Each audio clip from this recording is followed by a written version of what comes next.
Derivation करूंगा, इसका मतलब क्या होता है इस सिंबल का? Sir, wave number. Wave number, and it is the reciprocal of what? Wavelength. Sir, wavelength. का ये रेसिप्रोकल होता है। तो मैं एक छोटा सा फॉर्मूला डिराइव करूंगा जहां पे I will derive the wave number for a jump of electron.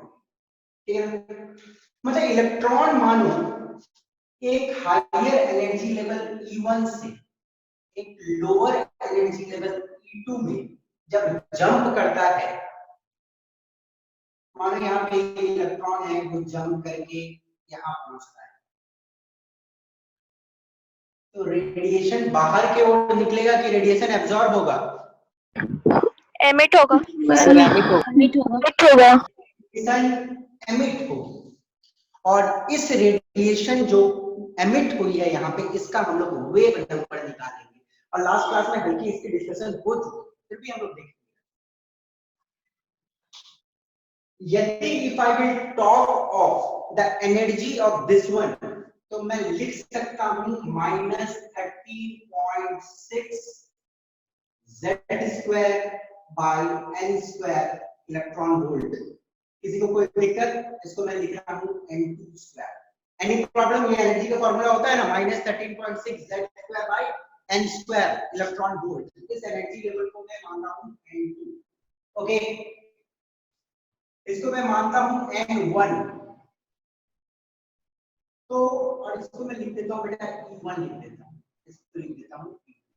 Okay, इसका क्या होगा? -13.6 Z तो दोनों के लिए सेम होगा, एक ही एटम है, तो Z² बाय n1² इलेक्ट्रॉन वोल्ट।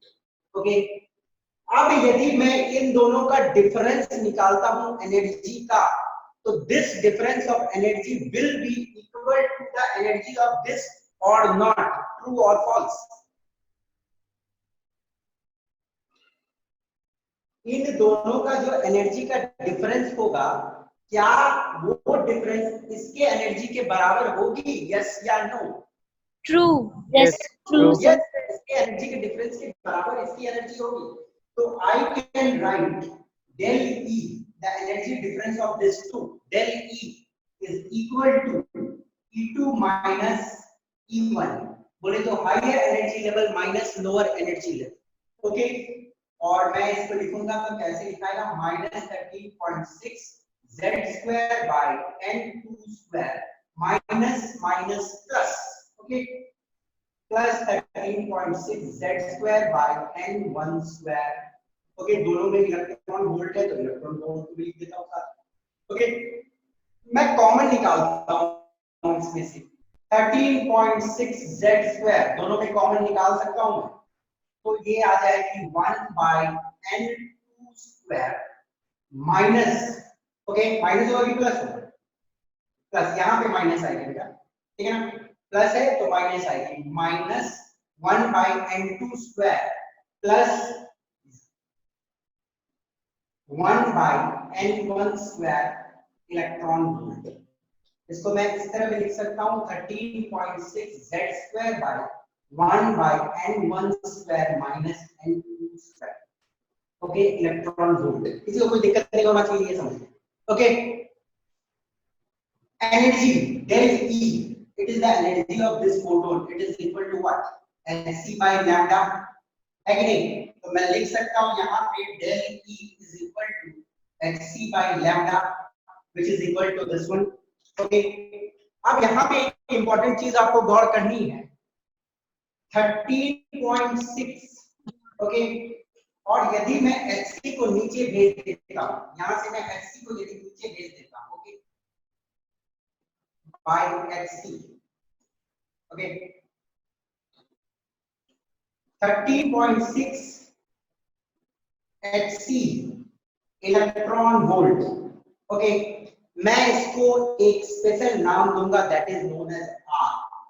ओके, मैं लिख सकता हूं 1 बाय लैम्डा, और 1 बाय लैम्डा क्या होता है? वेव नंबर होता है, तो 1 by lambda is also equal to wave number which is equal to 13.6 SC by electron volt, तो मैं लिखता हूँ R Z square 1 by N1 square minus 1 by N2 square। Okay, यहाँ पे जो R है इसकी वैल्यू होती है R is equal to 109677 centimetre inverse, या इसको हम लोग दूसरे वर्ड में लिखेंगे तो 1.09677 into 10 to the power 7 metre inverse. Okay, got it. ये R की वैल्यू सेंटीमीटर में है और बेस R की वैल्यू मीटर में है। ओके, आपको ये दिमाग में रखना। अब ये जो फॉर्मूला आपके सामने है, यहाँ पे एक इंपॉर्टेंट चीज जो आपको गौर करना है, ये जो फोटोन निकला है, ये जो फोटोन निकला है, यदि हमको इसका वेव नंबर निकालना है तो I can directly use this formula which is equal to r z square 1 by n1 square. n1 जो है इट्स लोअर एनर्जी लेवल, गलती नहीं करना है, n1 जो होती है it's lower energy level. Okay, और n2 will be equal to higher energy level। Got it?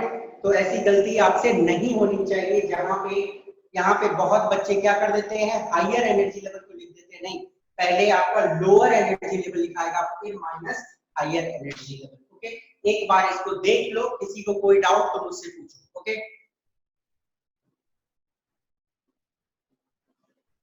Anybody any doubt? नहीं, ये फॉर्मूला एक बहुत इंपॉर्टेंट फॉर्मूला है बेटा, जिस फॉर्मूला की काफी एप्लीकेशन है और काफी क्वेश्चंस पूछे जाते हैं। ओके, फिर से एक बार रिपीट कर देता हूं, wave number which is equal to 1 by lambda is equal to r z square, z means atomic number, 1 by n1 square, n1 is lower energy level minus 1 by n2 square, n2 is higher energy level, और यहाँ पे centimetre inverse आएगी, centimetre inverse ना क्योंकि wave number निकाल रहे हैं। Okay, got it? तो ये आ गई आपके सामने इक्वेशन जो बहुत हेल्पफुल है और बहुत काम आएगी आगे जाके। ओके, एवरीबॉडी, सबको क्लियर है ये इक्वेशन? एक बार हाँ बोल दो, यदि नहीं क्लियर है तो यस सर। क्लियर है सबको? Okay, yes sir. चलो बेटा आगे बढ़ो, ठीक है? एकदम इसको दिमाग में बैठा लो, इससे सारे न्यूमेरिकल्स आज करेंगे हम लोग।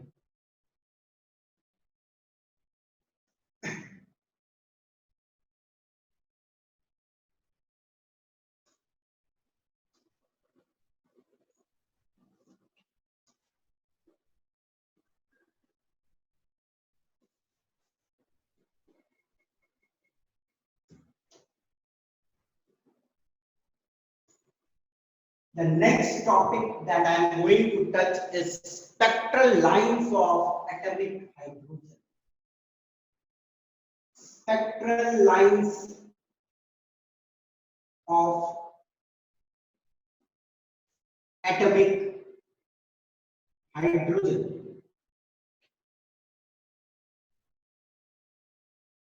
देखो, आप सभी ने हाइड्रोजन का एमिशन स्पेक्ट्रम देखा है, मैंने सबको दिखाया था वो।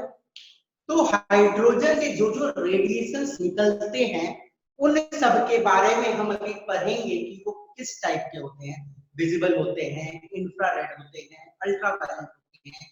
Okay, that we are going to see here. Spectral lines, जो लाइंस हमें दिखता है स्पेक्ट्रम में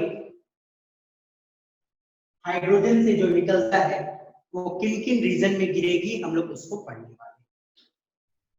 द फर्स्ट पर्सन, सबसे पहले the first person to observe the pattern in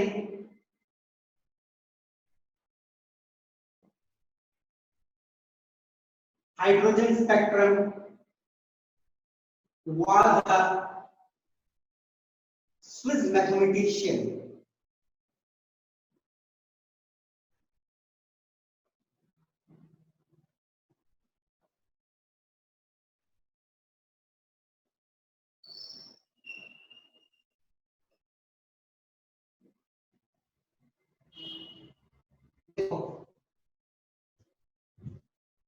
Johan Balmer, Johann Balmer नाम के मैथमेटिशियन थे, केमिस्ट नहीं थे, he was a mathematician. Johann Balmer एक मैथमेटिशियन थे जिसने पहली बार हाइड्रोजन के स्पेक्ट्रम में, हाइड्रोजन के स्पेक्ट्रम में पैटर्न को गौर किया था। ओके,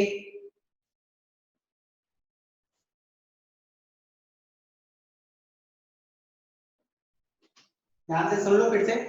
हाइड्रोजन के स्पेक्ट्रम में एक पैटर्न होता है, आप लोगों को मैंने बताया था ये। हाइड्रोजन के स्पेक्ट्रम में जो पैटर्न होता है उसको सबसे पहली बार ऑब्जर्व किया था किसी ने, तो दी वाज जोहान बाल्मर।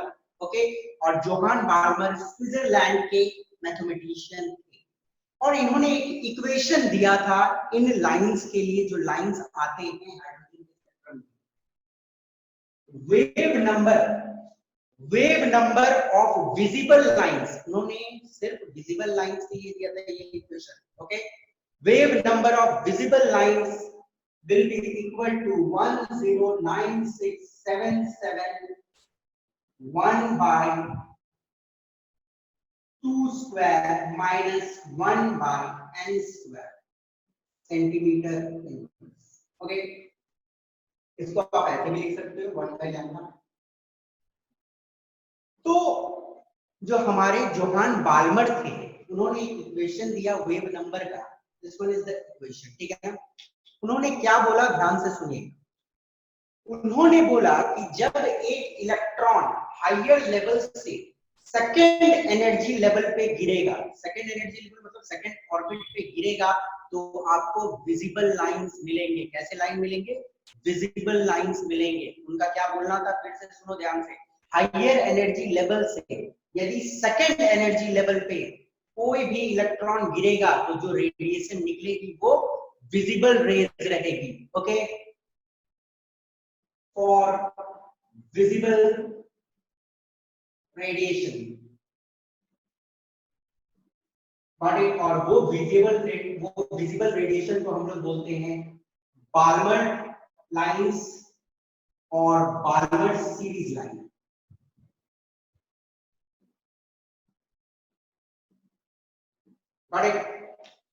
अब आप सभी को मैंने फॉर्मूला में पहले बता दिया है कि ये जो पहले लिखते हैं ये लोअर एनर्जी लेवल होता है और जो बाद में लिखते हैं वो हायर एनर्जी लेवल होता है। तो 2 पे कोई इलेक्ट्रॉन को गिरना है, और जब 2 पे कोई इलेक्ट्रॉन को गिरना है तो वो गिरेगा या तो 3 से या फिर 4 से या तो 5 से। 1 से तो 2 तक कोई गिर नहीं सकता है ना। तो ये n का जो वैल्यू होगा it will B 3 4 5 dot.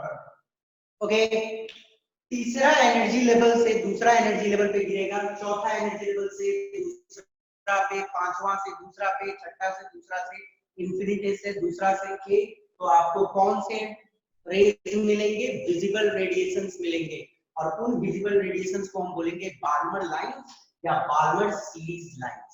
Okay, तो जोहान बाल्मर ने जो फॉर्मूला दिया था वो था limited to visible lines only. समय थोड़ा आगे जैसे बढ़ा तो एक मैथमेटिशियन और आए जिनका नाम था रिडबर्ग। ओके, रिडबर्ग ने क्या बोला, जोहान बाल्मर ने तो जो फॉर्मूला दिया है वो सही है, ठीक है अपनी जगह, पर ऐसा तो नहीं है कि इलेक्ट्रॉन सिर्फ सेकेंड घर में गिर के रह जाएगा। हो सकता है कि इलेक्ट्रॉन कभी फर्स्ट घर में भी गिरे, हो सकता है इलेक्ट्रॉन तीसरा घर में गिरे, हो सकता है इलेक्ट्रॉन चौथा घर में गिर के रुक जाए, ऐसा हो सकता है। तो रिडबर्ग ने जोहान बाल्मर का फॉर्मूला को थोड़ा सा करेक्ट किया, करेक्ट नहीं बोलो, थोड़ा सा मॉडिफाई किया। ओके, क्योंकि ये भी करेक्ट है, और थोड़ा सा मॉडिफिकेशन के साथ उसने क्या बनाया है, 1 by n1 square minus 1 by n2 square centimetre inverse. Okay, यहाँ पे क्या है, n1 आप सभी को मालूम है lower energy level, and this one is higher energy level. Got it? तो ये दिया गया था रिडबर्ग के द्वारा। Who gave it? It was given by Rydberg. Rydberg ने ये फॉर्मूला दिया। ओके, रिडबर्ग क्या बोला, इलेक्ट्रॉन कहीं भी गिर सकता है लोअर में, 2 में भी गिर के रुक जाएगा, 3 में भी गिर के रुक जाएगा, 4 में भी गिर के रुक सकता है, या 1 में भी गिर सकता है। ओके, तो ये मॉडिफाइड फॉर्मूला है इसका, बाल्मर का मॉडिफाइड फॉर्मूला। ओके, फिर उसके बाद रिडबर्ग ने एक चार्ट दिया, वो चार्ट क्या था वो देखते हैं हम। यहां तक किसी को कोई डाउट, मुझसे पूछ लो, कोई डाउट है तो फिर आगे बढ़ता हूं। Anybody, any doubt? कोई भी डाउट है तो बेटा पूछो जल्दी। सर ये आई Johann suppose no. Balmer, sir हाँ बेटा जोहान फिर बाल्मर से का फिर से बताइए ना। क्या बताया बेटा, बोलो। सर ये जो जोहान बाल्मर जो थ्योरी दिए थे अपना, वो सर फिर से बताइए ना सर, कि अच्छा इलेक्ट्रॉन। देखो बता रहा हूं, जोहान बाल्मर ने एक फॉर्मूला दिया विजिबल रेडिएशन जो निकलते हैं। विजिबल कौन से होते हैं? Red, violet, indigo, blue, green, yellow, orange. Okay, तो बाल्मर ने बोला ये जो विजिबल वाले रेडिएशंस होते हैं वो कब निकलेगी, जब एक इलेक्ट्रॉन हायर एनर्जी लेवल से दूसरा घर में गिरेगा, 2 में दूसरा घर में गिरेगा। ओके, यही जॉन बाल्मर ने बोला और कुछ नहीं, और बस उन्होंने एक फॉर्मूला दिया, वो जो विजिबल रेडिएशंस होते हैं उनका वेव नंबर निकालने के लिए। Got it? समझ गए बेटा? Yes sir. बस यही सिंपल सा है ना, और उस फॉर्मूला को थोड़ा इसने मॉडिफाई किया। ओके, उस अब हम लोग देखते हैं रिडबर्ग ने जो चार्ट दिया वो चार्ट क्या है।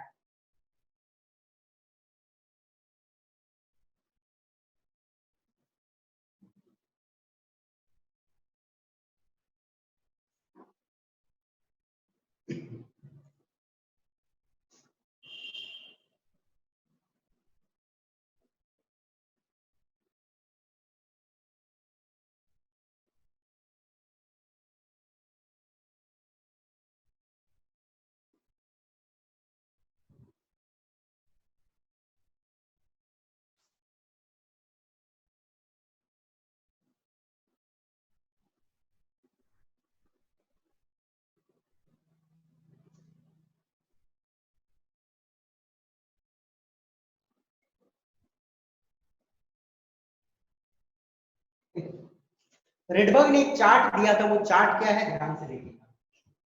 मानो कोई इलेक्ट्रॉन, मानो कोई इलेक्ट्रॉन पहला घर में गिरता है, तो जब वो पहला घर में गिरेगा तो वो कहां कहां से गिर सकता है? सर दूसरा, तीसरा, दूसरा चौथा और पांचवा। चौथा से, इंफिनिटी से कहीं से भी गिर सकता है।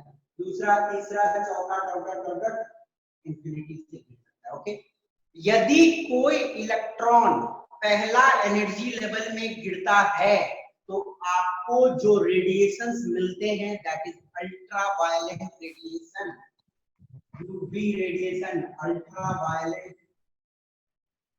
रेडिएशंस मिलेंगे आपको। ठीक है ना, ये समझ आ गई?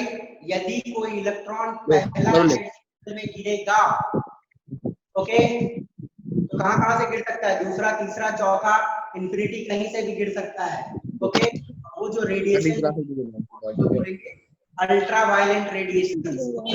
और हेलो बोलिए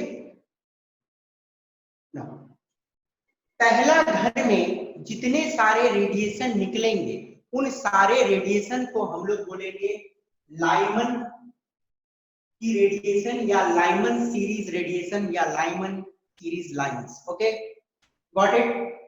अल्ट्रा वायलेंट जितने सारे निकलेंगे पहले घर में गिरने से, उन सारे रेडिएशन को हम बोलेंगे लाइमन रेडिएशन, या लाइमन सीरीज रेडिएशन, या लाइमन सीरीज लाइंस। ओके, दूसरा में यदि गिरेगा तो दूसरा में कहां से गिर सकता है? तीसरा से, चौथा से, पांचवा से, डॉट डॉट। ओके, तो दूसरा में गिरेगा तो जो लाइंस आएंगे उनको हम बोलेंगे बाल्मर सीरीज लाइन। बस नाम दिया गया उन सब लाइन को in respect of some scientist, ये सारे नाम दिए गए। ठीक है, दूसरा घर में यदि कोई इलेक्ट्रॉन हायर एनर्जी लेवल से गिरेगा तो उन सबको हम बोलेंगे बाल्मर सीरीज लाइन, और ये होगी विजिबल वाली। ओके, यदि तीसरा घर में गिरेगा इलेक्ट्रॉन, गिर के रुक गया वहां पे, ओके, तो तीसरा में कहां कहां से गिर सकता है? चौथा, पांचवा, छठा, इंफिनिटी से गिर सकता है। तो ये जो तीसरा घर में गिरता है तो उन्हें कौन रीजन की होती है, इंफ्रारेड। ओके, इंफ्रारेड रेज रहती है। गॉट इट, अंडरस्टूड बेटा। तीसरा घर में कहां कहां से गिरेगा, चौथा पांचवा छठा या इंफिनिटी से, वो कौन रीजन के रेज रहेंगे, इंफ्रारेड रीजन के रहेंगे। And he will call those rays as Paschen, Paschen series line उनको हम बोलेंगे। यदि कोई चौथा घर में गिरेगा और रुक गया वहां पे गिर के, तो कहां कहां से गिर सकता है, पांचवा छठा सातवां डॉट इंफिनिटी से, तो वो भी होगी इंफ्रारेड। ओके, इन्हें हम लोग बोलेंगे Brackett series line, Brackett series line. Okay, पांचवा में गिरेगा तो कहां कहां से, छठा सातवां आठवां डॉट डॉट डॉट इंफिनिटी, ये भी इंफ्रारेड होते हैं।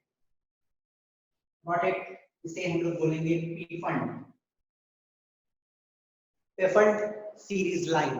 अब आपको यहाँ पे ध्यान देने का ये चीज है कि पहला घर में गिरा तो अल्ट्रा वायलेंट, और उन लाइंस को हम लोग क्या बोलेंगे, लाइमन। दूसरा घर में गिरा विजिबल रहेगा, बाल्मर। तीसरा घर में इंफ्रारेड, पास्चन, ठीक है ना। चौथा घर में ब्रैकेट और पांचवा घर में पीफंड सीरीज लाइन रहेगी। ओके, तो आपको ध्यान में रहेगी ये चीज, ये नाम खासकर आपको याद रखना है। Okay, understood. छठे घर में भी गिरती है तो कुछ नाम होती है हम्फ्री सीरीज लाइन, पर आपको उतना नहीं पढ़ना है, आपको पांचवा ही तक। ओके, पांचवें घर तक गिरती है, रुकती है। अंडरस्टूड। तो कौन कौन से स्पेक्ट्रल लाइंस निकलते हैं हाइड्रोजन के स्पेक्ट्रम में, पहले भी आप लोगों को मैंने एक डायग्राम में दिखाया था। तीन सीरीज लाइंस होते हैं, अल्ट्रावायलेट होते हैं, विजिबल होते हैं और इंफ्रारेड भी होते हैं, और उनको क्या क्या बोलते हैं क्लियर है आपके सामने। ओके, एनीथिंग, कोई भी question from this part you want to ask? No, चलो आगे बढ़ते हैं।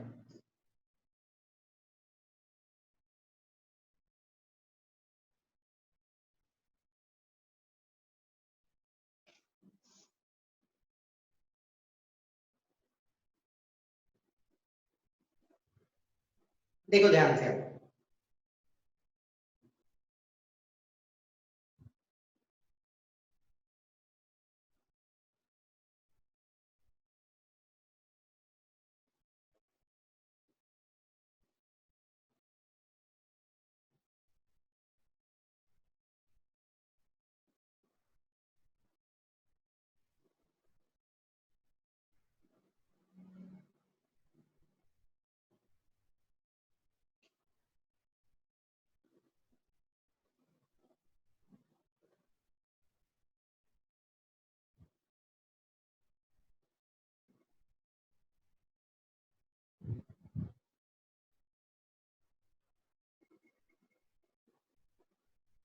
ओके,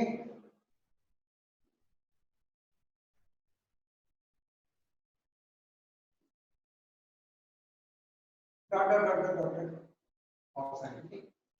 अब देखिएगा, ध्यान से समझिएगा, यहां पे मानो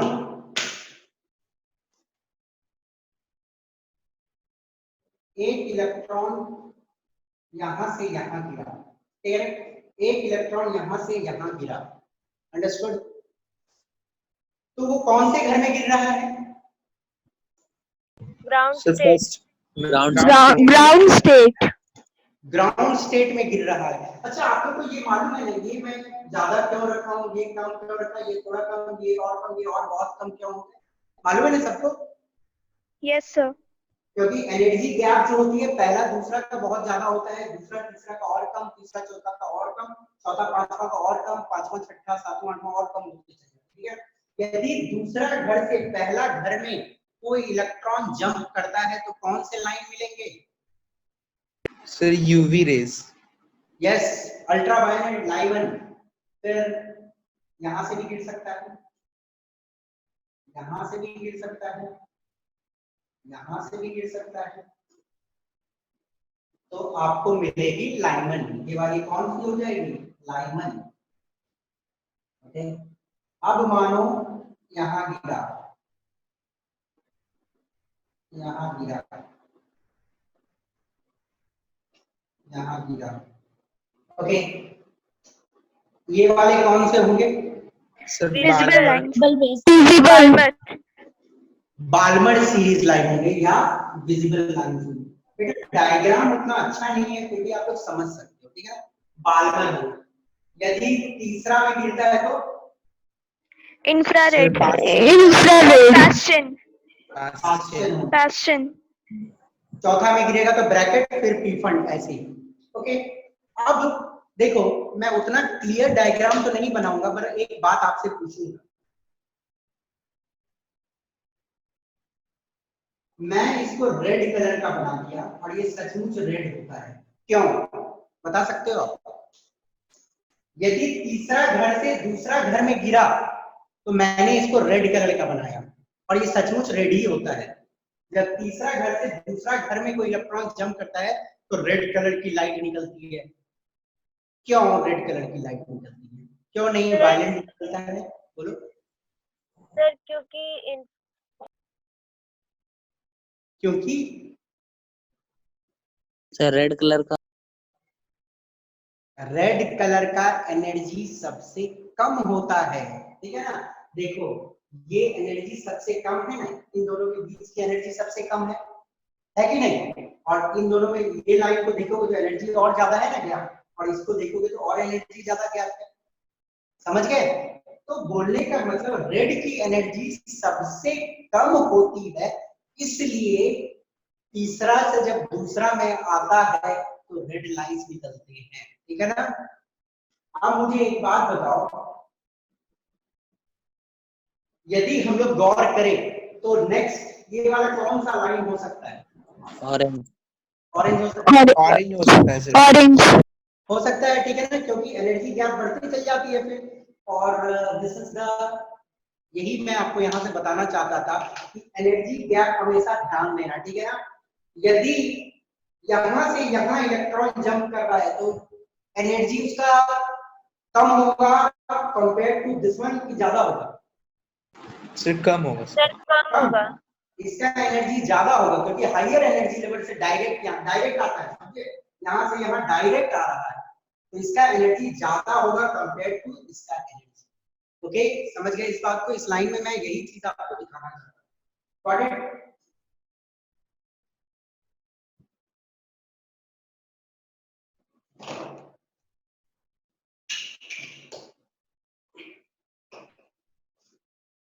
हाँ देखिएगा ध्यान से। अब क्वेश्चन कैसे आते हैं बेटा, क्वेश्चन किस तरह के पूछे जाते हैं वो सबसे इंपॉर्टेंट है। डायग्राम उतना अच्छा नहीं रहे इट्स ओके, बट क्वेश्चन आपको समझनी है, कॉन्सेप्ट अच्छे से समझनी है। क्वेश्चन एग्जाम में पूछा जाता है कैलकुलेट लैम्डा मैक्स और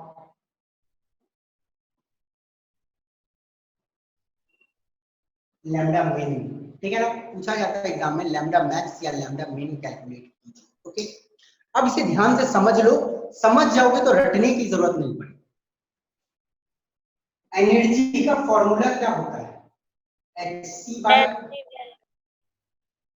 बाय लैम्डा। ओके, अब देखो एनर्जी और लैम्डा में कैसा रिलेशन है?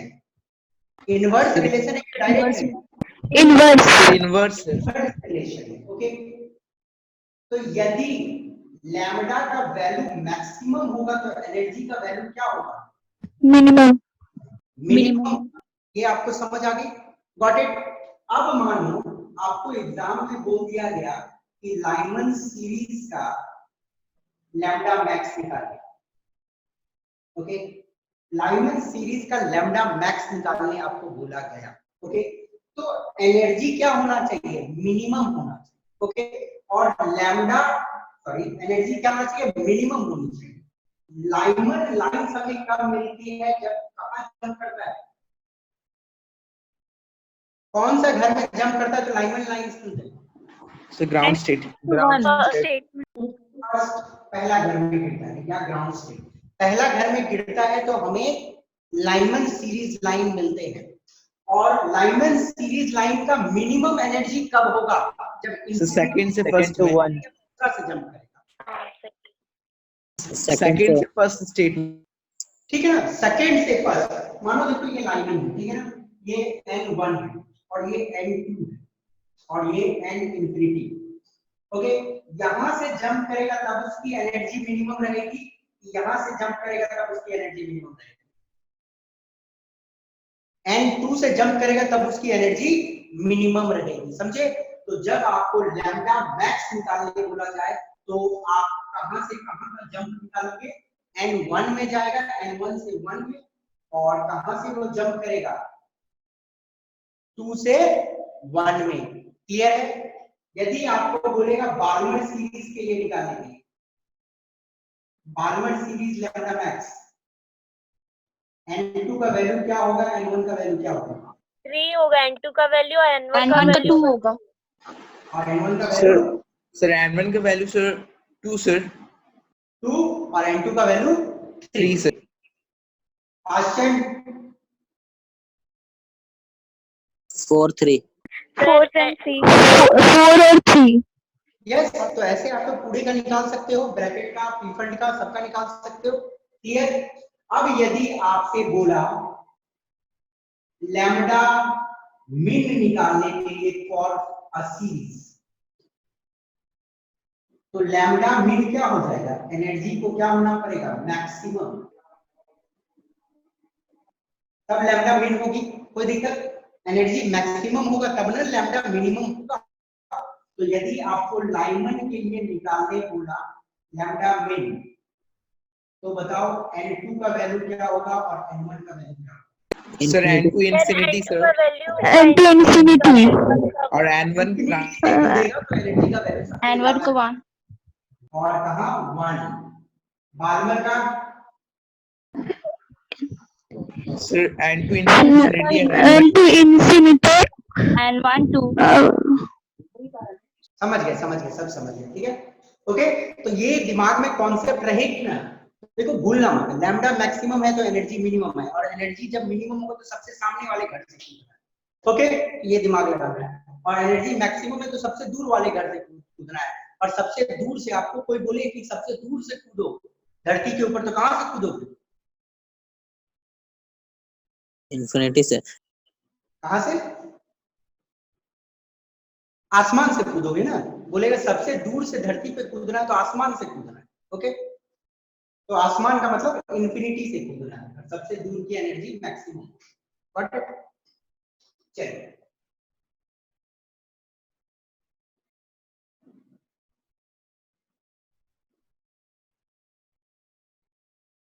कभी काल थोड़े क्वेश्चन को ट्विस्ट किया जाता है और पूछा जाता है इस तरह, longest line of any series, किसी भी सीरीज का लॉन्गेस्ट लाइन पूछ देगा, या पूछ देगा आपसे shortest line of any series, या पूछ देगा फर्स्ट लाइन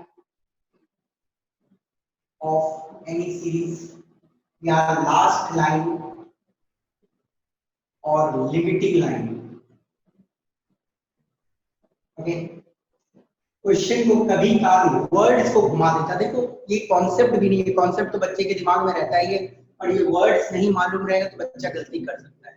तो आईआईटीज में कभी काल ऐसे गेम खेले जाते हैं बच्चों के साथ जहां पे वर्ड्स का गेम होता है, क्वेश्चन में वर्ड्स का गेम होता है, तो आपको चीजों को अच्छे से पढ़ना सीखना ही पड़ेगा। Okay, longest line of any series, जब भी आपको longest line of any series निकालने बोलेगा तो आपको निकालना है लैम्डा मैक्स। समझे बात को? क्या निकालना है?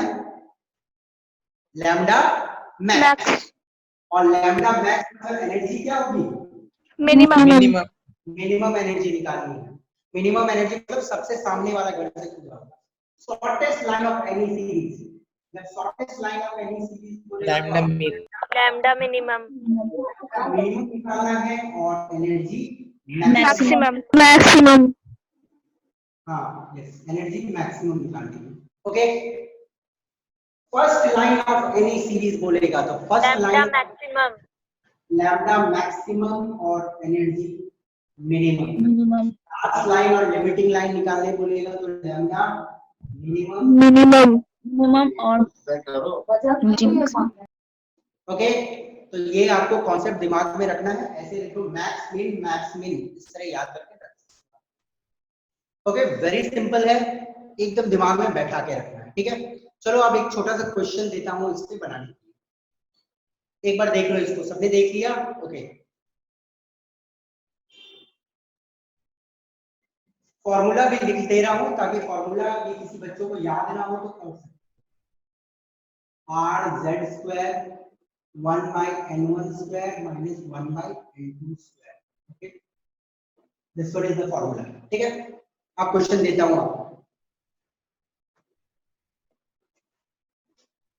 Calculate lambda of third line of He plus in Paschen series।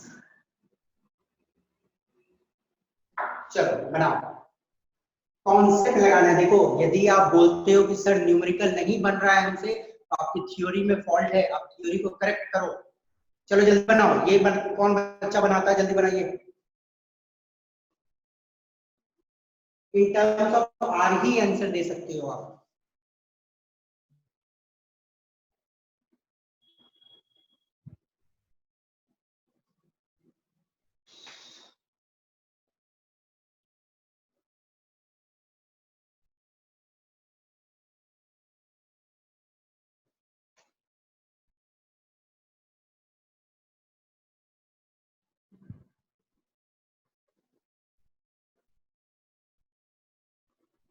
किसी का?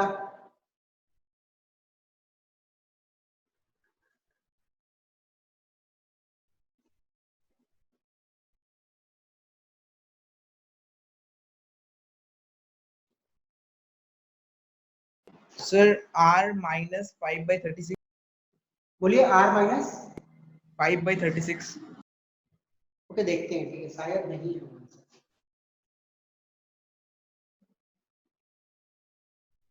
चलिए लेट्स सी, 1 बाय लैम्डा का फॉर्मूला होता है R Z square 1 by n1 square minus 1 by n2 square.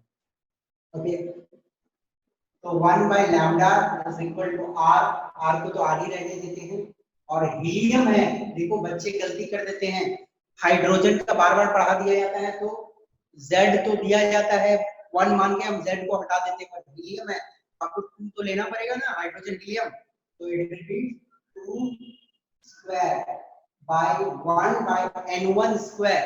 n1 मतलब पास्चन सीरीज लाइन कब मिलते हैं, कहां कूदने से? लाइमन बाल्मर पास्चन, तीसरा घर में कूदने से लाइमन पास्चन लाइन मिलता है, मालूम है सबको? लाइमन बाल्मर पास्चन, तीसरा घर में कूदेगा तब आपको पास्चन लाइन मिलेगी। तो 1 by 3 स्क्वायर माइनस 1 by तीसरा लाइन पूछा है, थर्ड लाइन। थर्ड लाइन मतलब क्या होगा, देखो यहाँ पे कूदा, थर्ड में कूदा, ठीक है ना, फोर्थ से कूदता है तो पहला लाइन, 5 से कूदेगा तो दूसरा लाइन, 6 से कूदेगा तो तीसरा लाइन। 3 by r। ओके, तो 1 by 4 क्या होगा, 4 से कूदेगा तो पहला नहीं, 4 से कूदेगा तो पहला, 5 से कूदेगा तो दूसरा, और 6 से कूदेगा तो तीसरा। गॉट इट ना? 4 से यहाँ कूदा फर्स्ट लाइन, 5 से यहाँ कूदा सेकंड लाइन, 6 से यहाँ कूदा थर्ड लाइन, तो 1 by 6 स्क्वायर। आई सपोज आप लोग मैथ्स जानते हो, इसको फिर सॉल्व कर ही सकते तो 3 by r। जो भी आएगी इसको आप फर्दर सॉल्व करना। ओके, सबको समझ आया कि नहीं समझ आया किसी को? क्लियर? आगे बढ़ते हैं। चलिए एक और न्यूमेरिकल हम लोग देखते हैं।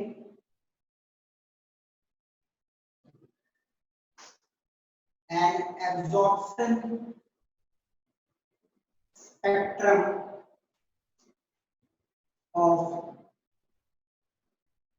lowest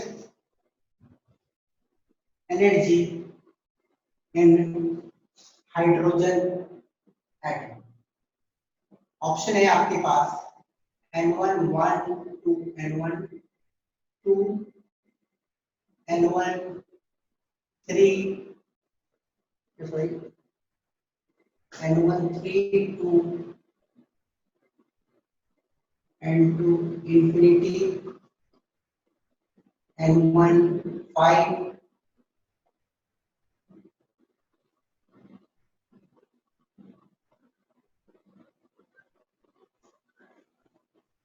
चलिए इसको बनाइए an absorption spectrum of lowest energy in hydrogen atom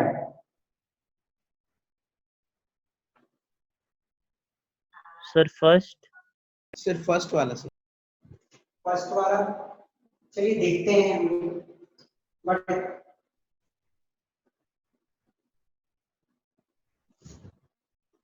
देखिएगा कोई और कुछ बोलना चाहते हैं क्या सर फर्स्ट। ठीक है चलो देखते हैं थर्ड एब्जॉर्प्शन स्पेक्ट्रम जब बोला गया है तो थर्ड वाला तो नीचे गया तो वो तो एमिशन है उसमें तो निकलेगी ये ऑप्शन तो होगा ही नहीं ये ऑप्शन तो खत्म है चलो N1 1 तो पहला का एनर्जी कितना होता है बेटा -13.6 ठीक है दूसरा का एनर्जी कितना होता है -3.4 ओके अब यदि दोनों को माइनस करते हो -3.4 माइनस 13.6 तो रफली आती है आपको 10.2 इलेक्ट्रॉन वोल्ट आती है ओके अब मानो N2 इन्फिनिटी से कूदा है तो इन्फिनिटी का एनर्जी कितना होता है 0 और N1 का एनर्जी कितना होता है -1.51 यही होती है ना तो 0 माइनस 1.51 तो ये आई 1.51 इलेक्ट्रॉन वोल्ट कौन सा है आंसर सेकंड वाला। आप बताओ इसमें फंसे कैसे आप क्यों फंसे आप बताओ बोला गया है absorption spectrum of lowest energy in hydrogen atom lowest बोला गया है आपको ठीक है ना लोएस्ट तो लोएस्ट मतलब क्या होना चाहिए सबसे कम होना चाहिए तो सबसे कम एनर्जी तो इसी में निकलेगी गॉट इट और बेटा देखो थोड़ा सा क्वेश्चन को मैंने गलत लिखा है कि एब्जॉर्प्शन बोला है तो एब्जॉर्प्शन मतलब क्या होगा लोअर से हायर जाएगा इसको ये रहना चाहिए N2 1 समझ गए और N1 को 2 रखना चाहिए गॉट इट समझ आई कि नहीं आई आपको ये वाला डिफरेंस समझ आया बेटा यस सर ओके देखो 10.2 ना सेकंड मतलब पहला घर से यदि दूसरा घर में जाता है तो 10.2 और ये वाला कितना है 1.51 तो ये वाला इसका आंसर होना चाहिए लोएस्ट एनर्जी यही है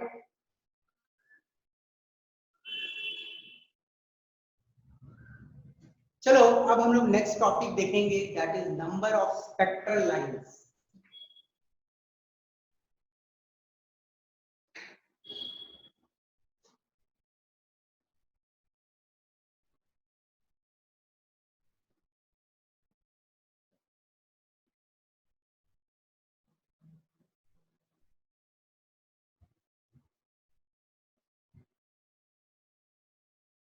ध्यान से देखना है it's an important thing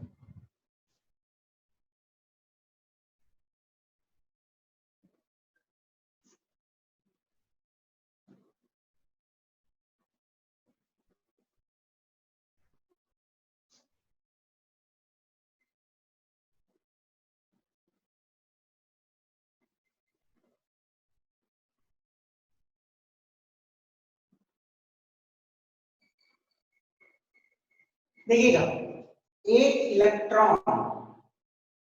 electron जब जंप करेगा हायर एनर्जी से लोअर एनर्जी लेवल एक इलेक्ट्रॉन जब जंप करेगा हायर एनर्जी लेवल से लोअर एनर्जी लेवल तब रेडिएशंस निकलते हैं ओके उस कंडीशन में total number of spectral lines will be equal to total number of photons देखो बेटा जितने सारे फोटोन्स निकलेंगे ध्यान से सुनना मेरी बात को जितने सारे फोटोन्स निकलेंगे उतने ही सारे स्पेक्ट्रल लाइंस रहेंगे गॉट इट अब मानिए कि N1 is equal to 4, नहीं मानो कि वो जंप करता है 4 से ग्राउंड स्टेट, ठीक है ना। मानो एक इलेक्ट्रॉन जंप करता है 4 से ग्राउंड स्टेट में, ओके। तो उस कंडीशन में कितने सारे मैक्सिमम स्पेक्ट्रल लाइंस होंगे, कितने सारे रेडिएशंस निकलेंगे, उसका जो फॉर्मूला होता है it's given by n into n minus 1 by 2, okay. अब देखिए n क्या है, कहां से जंप किया, ओके। n कहां से जंप किया, 4 से जंप किया है, तो 4 minus 1 3 divided by 2, कितने सारे होंगे, 6 लाइंस। समझिए बात को। यदि एक इलेक्ट्रॉन हायर एनर्जी लेवल से ग्राउंड स्टेट में कूदता है तो कितने सारे स्पेक्ट्रल लाइंस होंगे, the formula is n into n minus 1 by 2। ये फॉर्मूला आपको दिमाग में रखना। और इफ, बट ये फॉर्मूला सिर्फ और सिर्फ चलेगा जब एक इलेक्ट्रॉन हायर एनर्जी लेवल से ग्राउंड स्टेट पे आता है तब, ओके। अब मानो एक इलेक्ट्रॉन N1 से N2 पे कूदता है, ठीक है ना। एक इलेक्ट्रॉन N1 से N2 पे जंप करता है, तब हम क्या करेंगे, देखिए the formula is total number of lines is equal to delta n plus 1 divided by 2, okay. और डेल्टा n होता है डिफरेंस बिटवीन देम। मानो वो 6 से कूदा है 4 पे, ओके। मानो वो 6 से कूदा है 4 पे, तो 6 से कूदा है 4 पे, तो डेल n जो होगी यहाँ पे होगी 2, कितना होगा, del n is equal to 2। तो देखो ये del n is 2 plus 1 3 divided by 2, काटे तो कितना आएगा 3 माइनस, ओके। समझ गए। और ये जो इक्वेशन है, दिस फॉर्मूला जो होगी, this is valid for any jump, कोई भी जंप के लिए वैलिड है। वो हो सकता है ग्राउंड स्टेट में भी हो सकता है, कोई भी जंप के लिए ये फॉर्मूला आपके लिए वैलिड है। तो आप बेटा ये फॉर्मूला छोड़ के सिर्फ ये फॉर्मूला को याद कर लोगे तो आपकी काम चल जाएगी। Del n is equal to del n plus 1, okay. I suppose आपको दिख रही है कि नहीं दिख रही, okay. Del n is equal to del n plus 1 by 2। अब चलो एक बार चेक कर लेते हैं ये फॉर्मूला सही है कि नहीं। 4 से हम 0 पे जंप करवाते हैं, 4 से चलो 0 में जंप करवाते हैं, तो डेल n क्या होगा, 0 तो कुछ होगा नहीं, 1 में जंप, ठीक है ना। 4 से 1 में जंप हम करवाएंगे, तो डेल n क्या हो जाएगा 3, तो 3 और 3 प्लस 1 इज 4 डिवाइडेड बाय 2, तो 2 1 जा और 2 कितने आ गए 6 लाइंस। देखो यहाँ भी 6 लाइंस आया था, यहाँ भी 6 lines, okay.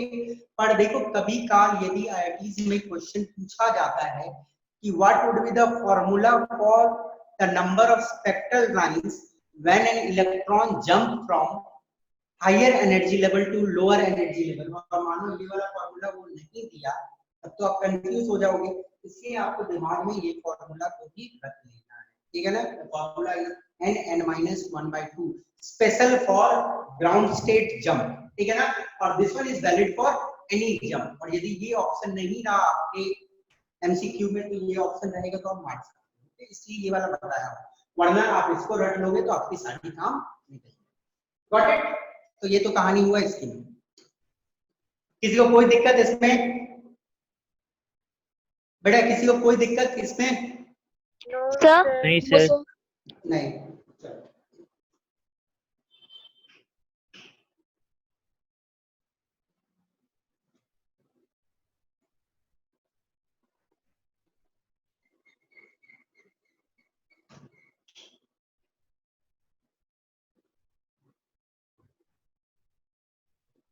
Number of spectral lines of a given series, okay. अब देखो हम लोगों ने जो फॉर्मूला लिखा तो इस फॉर्मूला में तो डायरेक्ट निकलती है कि कितने सारे लाइंस निकल रहे हैं, पर हमें उसमें ये नहीं पता चलता कि वो कौन से सीरीज के हैं, वो अल्ट्रावायलेट है कि इंफ्रारेड है कि विजिबल है, वो कैसे पता चलेगा? तो वो पता करने का तो उपाय नहीं है उस फॉर्मूला में। तो उसके लिए हम लोग एक बहुत ही सिंपल मेथड अपनाते हैं, और वो सिंपल मेथड आप सीखोगे तो आपको कोई फॉर्मूला की कोई जरूरत ही नहीं है। समझो एक इलेक्ट्रॉन जंप करता है 7 से ग्राउंड स्टेट, ठीक है ना, 7वें एनर्जी लेवल से ग्राउंड स्टेट में वो जंप करता है। तो 7वें से मानो वो इलेक्ट्रॉन जंप करेगा तो वो कहां जंप कर सकता है, मुझे ये बताओ तो। 6 6 5 4 3 2 इसमें जंप कर सकता है, कुछ एनर्जी गेन किया, 6 में जंप किया, फिर थोड़ा देर बाद दूसरा रेडिएशन गेन किया, 5 में गया, फिर 4 में, फिर 3 में, फिर 2 में, फिर 1 में, 7 से ये सब पॉसिबल जंप्स हैं। ओके, 6 से कहां जा सकता है, 5 में, 4 में, 3 में, फिर 1 में। 5 से कहां जा सकता है, 4 3 2 1, 4 से 3 2 1, 3 से 2 1, 2 से 1 में जंप कर सकता है। तो पॉसिबल जंप्स ये सारे हैं, तो maximum number of spectral lines जो होंगे इतने ही। Got it? तो देख लो, हम लोग फॉर्मूला भी चेक कर लेंगे एक बार। 1 2 3 4 5 6 7 8 9 10 11 12 13 14 15 16 17 18 19 20 21, टोटल 21 लाइंस आया। चलो हम लोग फॉर्मूला में एक बार बैठ जाते हैं। del n is equal to del n plus, sorry, del n into del n plus 1 divided by 2। del n कितना होगा यहाँ पे, 7 minus 1 6 होगा, 6 sir 6 divided by 6 plus 1 7 divided by 2, 2 3 जा 6, 7 into 3 21। चलो फॉर्मूला से भी निकल गया, ऐसे भी निकल गया। पर this formula is giving total number of lines. हमें यदि आप पूछ दिया कि ये वाले जंप में बाल्मर लाइंस कितने सारे हो सकते हैं या लाइमन लाइंस कितने सारे हो सकते हैं, वो देखते हैं। लाइमन लाइंस कितने हैं, तो लाइमन लाइंस कहां पे जाने से आता है, 1 में जाने से आता है। मान लो 7 में 1 डायरेक्ट चल गया होगा 7 से 1 में, या वो 7 से 6 पहुंचा होगा, फिर 6 से 1 पहुंचा होगा, 2 3 4 5 6। तो लाइमन सीरीज लाइंस कितने हो सकते हैं, 6। अब बाल्मर सीरीज लाइंस कितने हो सकते हैं इसमें बताओ तो, इस जंप के लिए 5 sir 5 sir 5 sir 1 2 3 4 5, 5 हो सकते हैं। बेटा ये कंफ्यूज मत होना कि 7 से ग्राउंड स्टेट डायरेक्ट नहीं गया, हो सकता है 7 से 6 में गया, ठीक है ना, 6 से 5 में गया, कुछ पॉसिबिलिटी की बात हो। ओके, बाल्मर सीरीज लाइन 5 हो सकते हैं मैक्सिमम, वैसे ही पास्चन उतने हो सकते हैं, ब्रैकेट इतने हो सकते हैं, प्रीफर्ड इतने हो सकते हैं। ओके, तो लाइमन बाल्मर पास्चन कितने हैं, चलो बताओ। 4 sir 4 ब्रैकेट कितने हैं, 3 3 प्रीफर्ड कितने हैं, 2 ओके। अब देखो बेटा यहाँ पे ध्यान से, इन सबको जोड़ो तो कितना आ रहा है, 21 21 नहीं आ रहा, जोड़ो एक बार। 20 आ रहा सर, 20 आ रहा, 6 5 11 11 4 15 15 3 20 आ रहा 18 20। अब 20 क्यों आ रहा है, देखो हम लोगों ने कहां कहां तक का निकाला है। प्रीफर्ड होता है, लाइमन होता है, पहला घर, दूसरा घर, तीसरा घर, चौथा घर, पांचवा घर। पांचवा घर तक का हम लोग निकाले, पांचवा घर तक का जंप निकाले, और सातवां से छठा घर का जंप नहीं निकाले। और छठे घर में जब कोई जंप करता है तो that is known as Humphrey series line. Humphrey series line, तो हम्फ्री सीरीज लाइन की एक है यहाँ, तो 20 + 1 21, दिस वन इज 6। सातवां से छठा घर जब होगा तो that is Humphrey series line. पर हम्फ्री हमें पढ़ना नहीं है, that is beyond our syllabus. Just आपको कंफ्यूजन ना हो कि सर 20 क्यों हो रहा है, इसलिए बता दूं। Got it, understood? तो कभी आपसे पूछा जाए lines of a given series तो आप इजीली निकाल सकते। एक क्वेश्चन देता हूं मैं जो आईटी में पूछी गई है, मेंस की क्वेश्चन है, देखिएगा।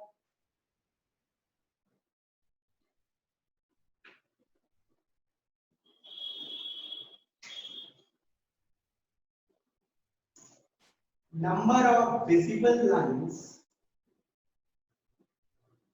when electron jumps from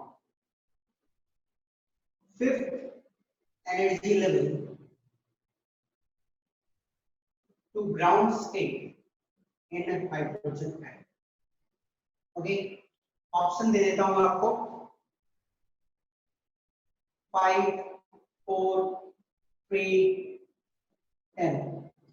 sir 10 sir 10 बेटे सोच के ऐसे फटाक से मत बोलो. Five. Five sir.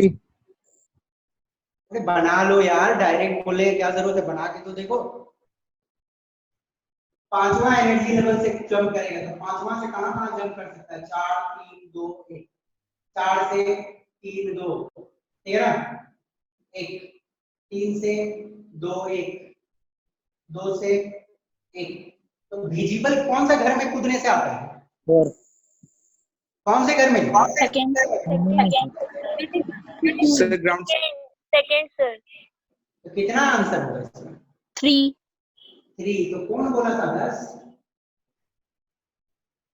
देखो एक बात बता देता हूँ, अंदाज मारोगे ना तो 4:1 रेशियो होता है. एक गलत के लिए एक नंबर भी कटता है. तो इजी क्वेश्चंस बहुत जान लेता है आदमी का. यदि इजी क्वेश्चन को गलत तरीके से बना दोगे तो वो मार्क्स तो चलेगी. समझ गए बेटा? कोई दिक्कत तो ऐसी गलती नहीं करनी है, एकदम दिमाग में क्लियर रखना. ओके,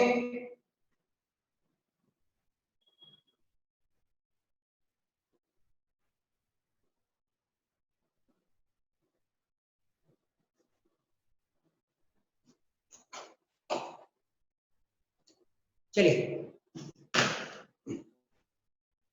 तो ये तो सारी बात हो गई स्पेक्ट्रम के बारे में. तो स्पेक्ट्रम में कोई इशू नहीं होनी चाहिए. सिंपल जो फॉर्मूला है उसको दिमाग में रखना है, नंबर ऑफ स्पेक्ट्रल लाइंस को दिमाग में रखना है और जितने सीरीज होते हैं उसको दिमाग में रखना है. ओके, अब यदि आप 1 मिनट का ब्रेक लेना चाहते हो तो आराम से 1 मिनट पानी पी लो, जो करना है कर लो, फिर आ जाओ. क्योंकि नेक्स्ट टॉपिक जो मैं स्टार्ट करने वाला हूं ये आपके लिए थोड़ा नया होगा और थोड़ा मजेदार भी होगा. तो मैं सबको 1 मिनट का ब्रेक दे रहा हूं, आराम से ब्रेक ले लो और इस नए टॉपिक में वेलकम. ठीक है, और दिमाग को फ्रेश करके आना 1 मिनट में. चलिए,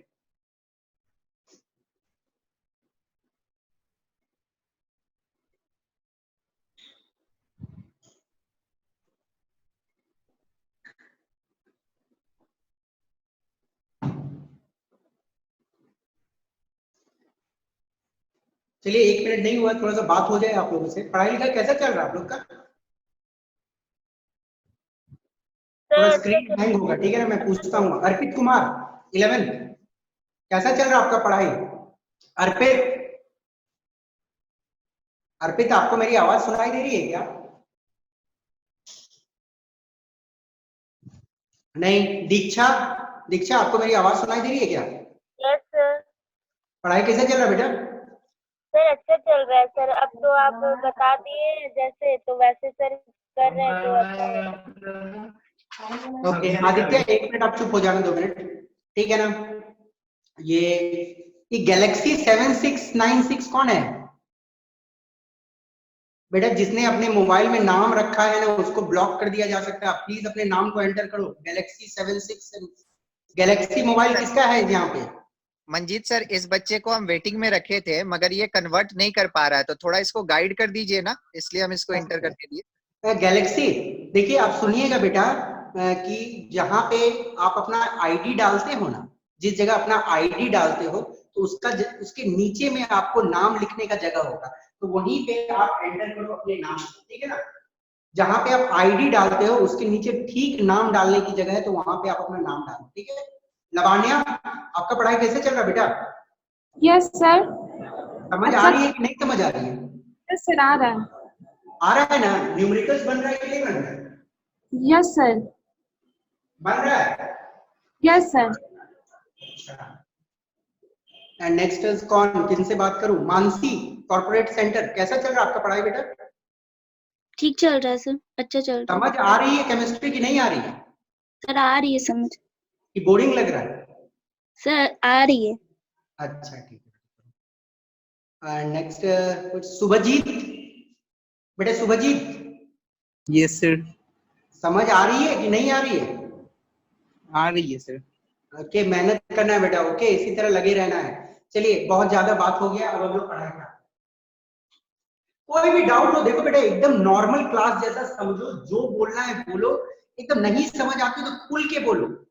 2 बार समझाएंगे, 3 बार समझाएंगे, जितना बार बोलोगे उतना बार समझाएंगे। यदि आपको एक्स्ट्रा अलग से क्लास की जरूरत होगी तो वो भी बोल दो, 5-10 मिनट हम लोग पहले आ जाएंगे और बोल देंगे आपको। ओके, तो दिमाग में एकदम नहीं रखना है डर कि ऑफलाइन पढ़ाई हो रही है तो सर नहीं बताएंगे, ऐसा कुछ नहीं है।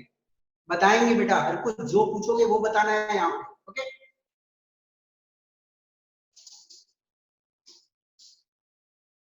चलिए, आप जो नेक्स्ट टॉपिक में मैं आने वाला हूं, it's a very important topic, और ध्यान से सब बच्चे आ चुके हैं ना?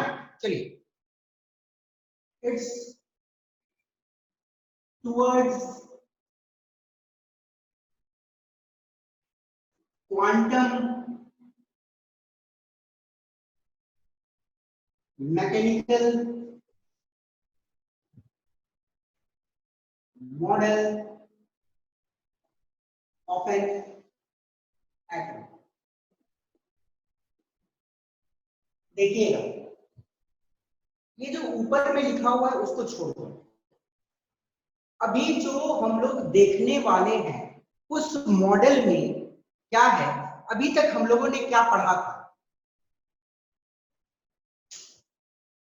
अभी तक हम लोगों ने जो पढ़ाई की थी इन बोर्स मॉडल की, हमें एग्जैक्टली पता था कि इलेक्ट्रॉन किस पाथ में घूमेगा, इलेक्ट्रॉन की रेडियस क्या है, मतलब जिस पाथ में घूम रहा है उस पाथ की रेडियस क्या है, और इलेक्ट्रॉन कहाँ रहेगा एग्जैक्टली हमें मालूम था। ओके, पर जो बोर के मॉडल में हम लोगों ने पढ़ा कि इलेक्ट्रॉन का पोजीशन एग्जैक्टली हम पता कर सकते हैं कि किस रेडियस में वो घूम रहा है, वो एकदम बिल्कुल गलत वाली बात।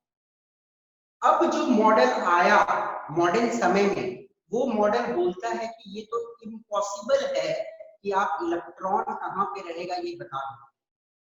हम इलेक्ट्रॉन को 100% कभी नहीं बता सकते हैं कि इलेक्ट्रॉन कहाँ पे प्रेजेंट है। हम लोग जस्ट बात करते हैं प्रोबेबिलिटी में। प्रोबेबिलिटी का मतलब है कि हम बता सकते हैं कि हाँ, electron maximum number of times इस जगह पे रहता है, और हम लोग इलेक्ट्रॉन का पोजीशन के बारे में कभी भी कंफर्म में नहीं बात करेंगे कि वही मिल रहा है, but it will be talk that कि कितनी प्रोबेबिलिटी है एक इलेक्ट्रॉन की वहां पाए जाने की। ओके, 100% ये बोलना कि इलेक्ट्रॉन कहाँ मिलेगा वो गलत हो चुकी है, and that theory is wrong.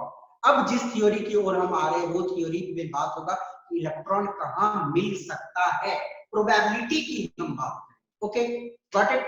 तो चलो, इस model the quantum mechanical model जो बात करती है कि इलेक्ट्रॉन की पाए जाने की संभावना की बात होती है, वहां पे 2 थ्योरी ने बहुत इंपॉर्टेंट पार्ट प्ले किया।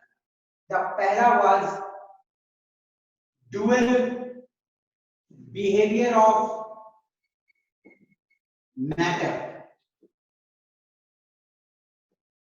and the second one was Heisenberg uncertainty principle। ध्यान से समझिएगा मेरी बात को। ड्यूअल बिहेवियर ऑफ रेडिएशन हम लोग पढ़े थे, ड्यूअल बिहेवियर ऑफ मैटर हम लोगों ने नहीं पढ़ा था। रेडिएशन में क्या पढ़ा था? जो लाइट होती है, जो रेडिएशन होती है, उसकी पार्टिकल नेचर भी होती है और वेव नेचर, वो पढ़ा था हम लोगों ने। पर ड्यूअल बिहेवियर ऑफ मैटर में क्या बोला गया था?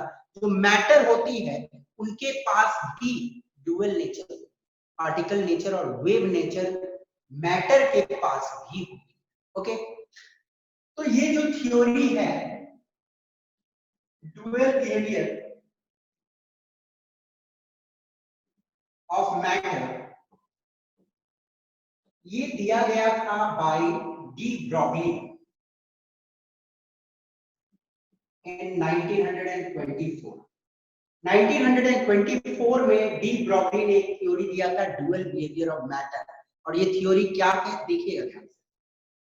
उससे पहले जो बात हुई थी मैं एक बार फिर से डिस्कस कर लेता हूं आप लोगों के साथ। इन 1905 Einstein suggested that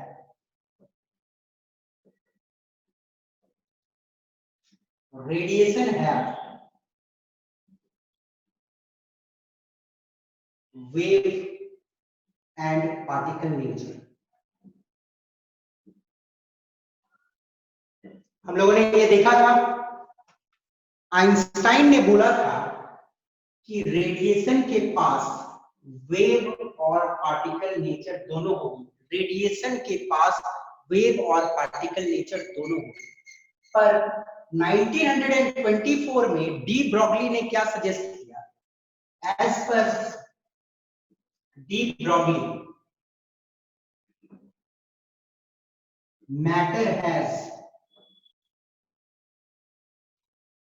dual behavior, dual nature, that is particle and wave nature. देखो, ये तो हम लोगों ने पहले ही पढ़ लिया था कि रेडिएशन के वेव और पार्टिकल नेचर दोनों होती है, बट डी ब्रॉगली ने 1924 में बोला कि मैटर के पास भी डुअल नेचर होती है, पार्टिकल और वेव नेचर दोनों होती है इसके पास। ओके, ये तो बड़ा अजीब सा बात था कि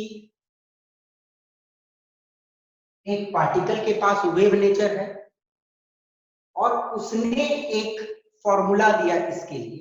the formula was lambda is equal to h by mv। Okay, lambda का मतलब क्या होता है? वेवलेंथ।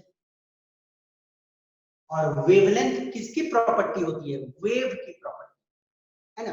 कोई पार्टिकल के पास वेव नेचर होना बड़ा अजीब सा बात है कि नहीं? पर उन्होंने बोला नहीं, पार्टिकल के पास भी वेव नेचर होता है। और उन्होंने एक फॉर्मूला दिया, lambda is equal to h by mv। This is lambda is wavelength of a particle of mass m। ठीक है ना? Wavelength of a particle of mass m, m is the mass और v वेलोसिटी जिससे वो move कर रहा है, और h is the Planck constant, सबको मालूम है h is Planck constant, m is mass और v इज वेलोसिटी। ओके, उन्होंने क्या बोला कि कोई भी पार्टिकल यदि मूव कर रहा है, कोई भी पार्टिकल यदि मूव कर रहा है तो उसके पास वेव नेचर होगी, उसकी कुछ ना कुछ वेवलेंथ भी होगी। ओके, अब पार्टिकल के पास तो पार्टिकल नेचर है ही, वो पार्टिकल से बना हुआ है, सबको मालूम है, पर पार्टिकल के पास वेव नेचर भी होगी यदि वो कुछ पर्टिकुलर वेलोसिटी से मूव कर रहा है। ओके, और उस वेव बिहेवियर के लिए वेवलेंथ का उन्होंने ये फॉर्मूला दिया। Got it? अंडरस्टूड? पर उन्होंने एक चीज और बोली कि ये जो वेव नेचर है वो ज्यादा वैलिड होगी यदि पार्टिकल बहुत छोटा होगा। It will be not valid for huge mass. उन्होंने ये बोला कि यदि कोई मास बहुत बड़ा है, वो पार्टिकल बहुत बड़ी है, तो उस केस में वेव नेचर बहुत कम हो जाती है और वेव नेचर दब जाती है, और इतना दब जाता है कि वो वेव नेचर नहीं दिखता है। पर यदि हम लोग माइक्रोस्कोपिक चीजों की बात करें, चीजें दो प्रकार की होती है, एक मैक्रोस्कोपिक, मैक्रोस्कोपिक मतलब जो बड़े बड़े चीज होते हैं, हम डे टू डे लाइफ में जो चीज को देखते हैं, और एक होती है माइक्रोस्कोपिक। माइक्रोस्कोपिक मतलब जो इलेक्ट्रॉन, प्रोटॉन, न्यूट्रॉन, ये सब माइक्रोस्कोपिक। तो उन्होंने बोला माइक्रोस्कोपिक जो भी पार्टिकल्स होते हैं उनमें वेव नेचर बहुत ज्यादा इंटेंस होता है, बहुत हाई रहता है वेव नेचर। बट यदि मास हैवी हो जाता है तो उसका वेव नेचर कम हो जाता है, उतना वेव नेचर कम हो जाता है कि वो हमें दिखता नहीं। Okay, got it? तो वो हम लोग प्रूव भी करेंगे विद सम क्वेश्चंस।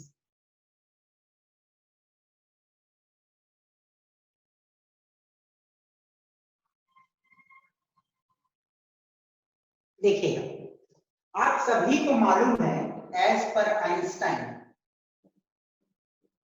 आइंस्टाइन ने एक इक्वेशन दिया था E is equal to mc square. ये सबको मालूम है कि energy is equal to mass into velocity of light square, सबको मालूम है ये इक्वेशन।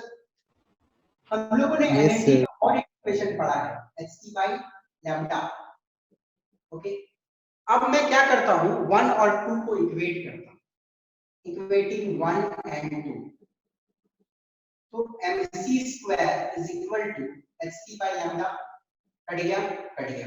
ओके, तो यदि हम लैम्डा का बात करें, लैम्डा को उधर ले जाए फिर भी h/mc, देखो ये एक फॉर्मूला आया ना, lambda is equal to h/mc, but ये फॉर्मूला वैलिड है किसके लिए? रेडिएशन के लिए।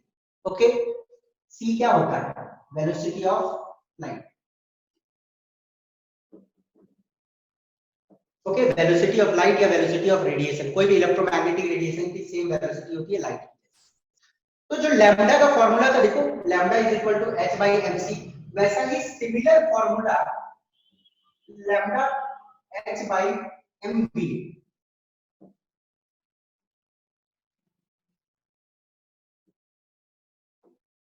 ये किसके लिए दिया?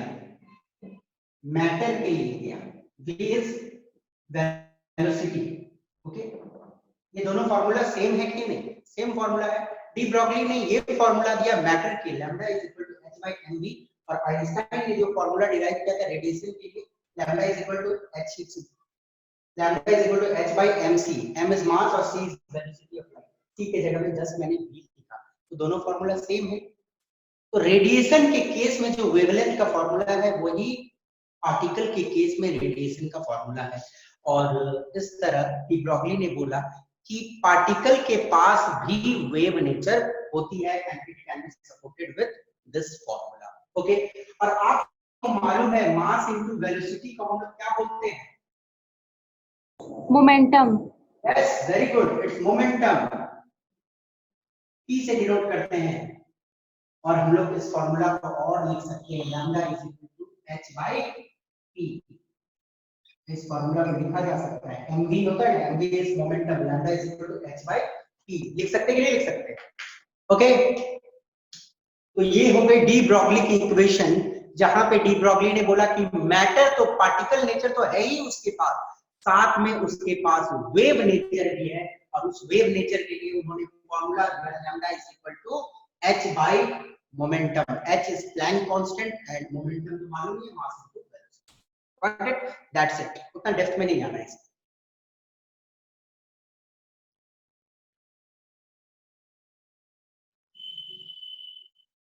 ये फॉर्मूला बार बार मैं मिटा नहीं रहा हूं, दिमाग में रखना ये फॉर्मूला। इलेक्ट्रॉन माइक्रोस्कोप, मैंने आप लोगों को बताया था ना कि एटम को आप लोग नॉर्मल माइक्रोस्कोप से नहीं देख सकते हो, लाइट के मेथड से नहीं देख सकते हो, आपको यूज करना पड़ेगा एक इलेक्ट्रॉन माइक्रोस्कोप।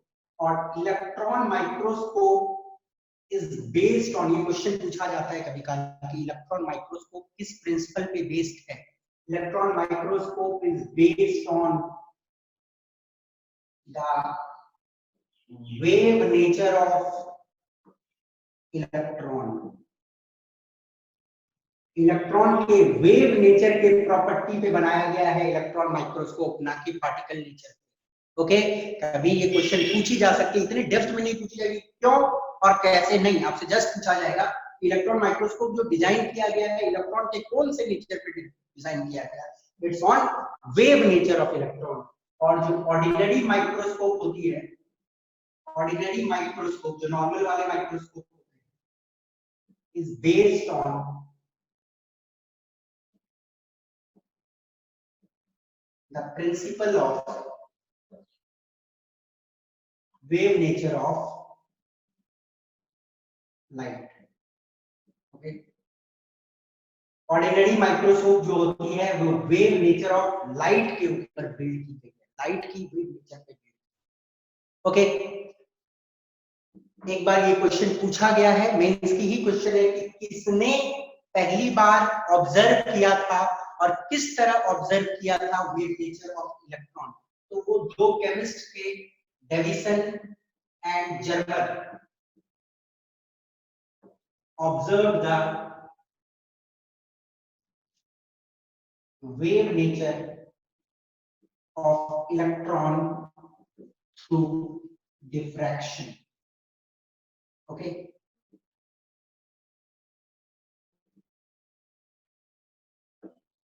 मैंने आप लोगों को पढ़ाया था ना डिफ्रैक्शन और इंटरफेरेंस। डिफ्रैक्शन जो होती है वो किसकी प्रॉपर्टी होती है? वेव नेचर होती है ना, मैंने बताया था आप लोगों को। डिफ्रैक्शन को कैसे एक्सप्लेन किया गया था? वेव नेचर के ऊपर एक्सप्लेन किया गया था, और diffraction is the property of waves. Okay, तो जब वेव की प्रॉपर्टी है ये, और वही वाला प्रॉपर्टी इलेक्ट्रॉन भी शो कर रहा था। एक्सपेरिमेंट जब किया गया था इलेक्ट्रॉन के ऊपर जब एक्सपेरिमेंट किए गए तो ये देखा गया कि इलेक्ट्रॉन भी डिफ्रैक्शन की प्रॉपर्टी को शो करता है। इसका मतलब क्या हुआ, इलेक्ट्रॉन के पास भी वेव नेचर है। किसने शो किया था, डेविसन एंड जर्मर, दो साइंटिस्ट के नाम को आपको याद करना है। डेविसन और जर्मर याद क्या करना है, दो बार पढ़ दोगे तो बस दिमाग में रहेगा।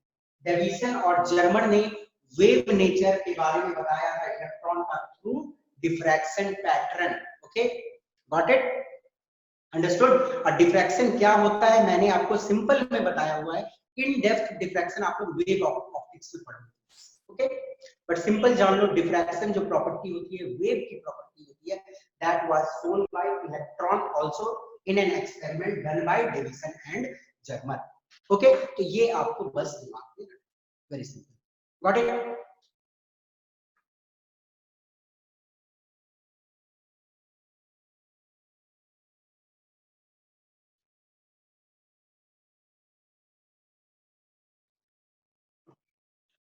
देखिएगा, एक क्वेश्चन मैं आपको देता हूं, ठीक है। अब उस क्वेश्चन को आपको बताना है। एक बॉल की मास जो दी हुई है इट्स 0.1 kg और the ball is moving with a velocity of 10 metre per second, okay, और आपको बोला गया है लैम्डा निकालना। क्या आप लैम्डा निकाल सकते हो? Yes sir. निकालिए जल्दी फटाक से। Sir h/10, h/1। हाँ ठीक है, h का वैल्यू 6.626 रखो और फट से आ जाएगा। f lambda is equal to h by mv, okay, h is 6.626 into 10 to the power -34 joule second, okay, divided by mass कितना दिया हुआ है 0.1 kg, मतलब 10 to the power -1 into velocity कितना दिया हुआ है 10, ओके, 10 दिया हुआ है ना, तो ये 10 और ये 6.626 into 10 to the minus 34। Okay, पर एक चीज ध्यान देना है कि यूनिट कहां से आया बेटा, ये भी सीख लो थोड़ा सा, यूनिट में कर रहा हूं। 10 to the power -1 यहाँ पे kg है, ओके, और यहाँ पे क्या है 10 मीटर पर सेकंड। पर देखो एक चीज हम लोग देख, कुछ तो कट नहीं रहा, मानेंगे सेकंड और सेकंड भी कट ही जाता है, ओके, ये कटेगा कैसे, ऊपर जाएगा तो आएगा नहीं।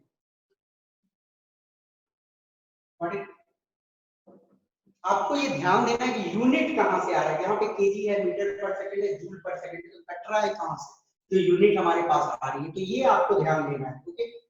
ध्यान से देखो, जूल किसकी यूनिट होती है, वर्क की। वर्क क्या होता है, फोर्स इनटू डिस्प्लेसमेंट होता है ना, और फोर्स क्या होता है, मास इनटू एक्सेलरेशन, और एस का यदि मैं यूनिट लिखूं तो क्या होता है मीटर, और मास क्या होता है KG, acceleration metre per second square into metre square per, तो ये क्या होता है KG metre square per second square, KG metre square per second square, ठीक है ना। तो जूल के जगह में मैं लिखता हूं केजी मीटर स्क्वायर सेकंड -2 और सेकंड, ठीक है ना। तो सेकंड -2 और सेकंड कट के क्या हो जाएगा, सेकंड -1 हो जाएगा, ठीक है ना।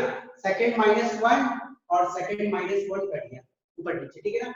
मीटर और मीटर कट गया, ओके, मीटर और मीटर कट जाएगा तो एक मीटर बचेगा, केजी और केजी कट गई, तो सिर्फ क्या बचा, क्या बचा, सिर्फ मीटर। सिर्फ मीटर बचा। तो ये आ गया answer 6.626 into 10 to the power -34 metre. ये देख लेना बेटा, ये कर लेना, force into displacement, mass into acceleration होता है ना, तो यहाँ पे s को क्या लिख दिया मैंने, मीटर लिख दिया, ये वाला मीटर, और मास की जगह में KG, acceleration metre per second square और metre, KG metre square second -2 यहाँ पे पुट करोगे, ये पुट करोगे तो कट के आपको मीटर आएगा। यूनिट का ध्यान देना, फटाक से काट दोगे, देखोगे जूल कहां से मीटर आ रहा है, फंस जाओगे, तो वो आपको ध्यान देना है, ओके। तो 6.626 into 10 to the power -34 metre. देखो बेटा, अब ये कहानी यहाँ पे आंसर लाना नहीं, क्योंकि एक बहुत ही सिंपल न्यूमेरिकल है, इसमें कुछ कैलकुलेशन नहीं है, एग्जाम में आएगी तो आप डायरेक्ट मार सकते हो, पर इसमें जो गौर करना है, बॉल का मास 0.1 kg है, मात्र 0.1 kg है, ओके, और 0.1 kg सब एटॉमिक पार्टिकल के मास के सामने में बहुत ज्यादा है, तो मास देखो थोड़ा सा ज्यादा हुआ है 0.1 kg के आसपास, तो उसका वेवलेंथ कितना हो गया 10 टू द पावर -34 मीटर, कितना कम है ये वेवलेंथ, कितना बड़ा होगा, बहुत बहुत बहुत छोटा होगा। 10 टू द पावर -34 मीटर बहुत छोटी होती है, तो इतना छोटा वेवलेंथ नेग्लेक्ट कर दिया जाता है। तो पार्टिकल का मास देखो थोड़ा सा ज्यादा हुआ है तो वेवलेंथ कितनी कम हो गई है, इसलिए इसमें जो वेव प्रॉपर्टी है काफी कम होती है। तो मैक्रोस्कोपिक चीज जैसे ही बड़ा होते चल जाएगा उसमें जो है वेव प्रॉपर्टी कम होगी। ओके, अब एक दूसरा न्यूमेरिकल मैं देता हूं तो उसको देखिएगा। Okay, the second numerical is mass of electron is given 9.1 into 10 to the power -31 kg, ठीक है ना। ये मास ऑफ इलेक्ट्रॉन दी गई है और काइनेटिक एनर्जी दिया गया है उसका 3.0 into 10 to the power -25 metre पर joule. Okay, 3.0 into 10 to the power -25 joule. अब आपको बोला है लैम्डा निकालना। ओके, क्या आप निकाल सकते हो इसको? मास ऑफ इलेक्ट्रॉन दिया हुआ है, काइनेटिक एनर्जी दी हुई है, आपको लैम्डा निकालने पड़ा है। चलो बेटा एक काम करता हूँ, इस न्यूमेरिकल को मैं आपको एक होमवर्क देता हूँ, ठीक है ना। आप इस न्यूमेरिकल को अपने मेथड से बना के आना, किस तरह से बना सकते हो नहीं बना सकते हो बनाना, ठीक है। और फिर जो लैम्डा की वैल्यू आएगी उसको गौर करना, ठीक है ना।